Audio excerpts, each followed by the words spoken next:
پھر اس تو پکی توبہ کر لیتا ہے. وہ بنی اسرائیل کا ایک بندہ سی نا، حضور علیہ السلام فرماتے ہیں کہ وہ گناہ کرتا رہا.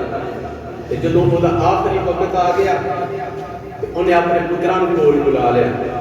وہ پتراں نے عرض کی ہاں ابا جی دسو کوئی وصیت ہے جی. وہ بابا کہنے لگا کہ دیکھو نا میری عمر جڑی ہے وہ اتنی ہو چکی ہے کہ میں ساری عمر رب دی نافرمانیاں کیتیاں نے، تے ہن تسی اس طرح کرے کہ جدوں میں مر جاواں تے تساں اس طرح کرنا ہی مینوں نہلا کے مینوں کفن دے کے مینوں اگ تے اندر ساڑ دینا ہے. جدوں میرے جسم دی ہڈیاں دی ساہ بن جائے گی، میرا جسم دا گوشت سڑ جائے گا، میری ہڈیاں دی ساہ بن جائے گی. اس ساہ نوں اکٹھا کر لینا ہے، اکٹھا کر کے ادھی نوں پانی دے اندر بہا دینا ہے، ادھی نوں ہوا دے اندر اڑا دینا ہے. رب العالمین دی بارگاہ دے اندر میں پیش ہی نہ ہوواں. رب العالمین احکم الحاکمین نے ہوا نوں حکم دیتا نہیں ہوائے ایدی ساروں اکٹھا کر کے لایا.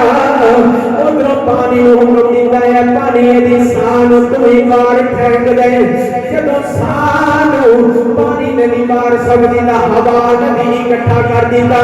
رب کائنات نے فرمایا تم باذن اللہ میرے حکم دے نال تو زندہ ہو جا. جدوں زندہ کیتا رب فرمائے گا دس تو ان کیوں کیتا ہے؟ مینوں پتہ نہیں سی تو میری بارگاہ دے اندر آنا ہے، میں تینوں مرن تو بعد پھر زندہ کر لینا ہے.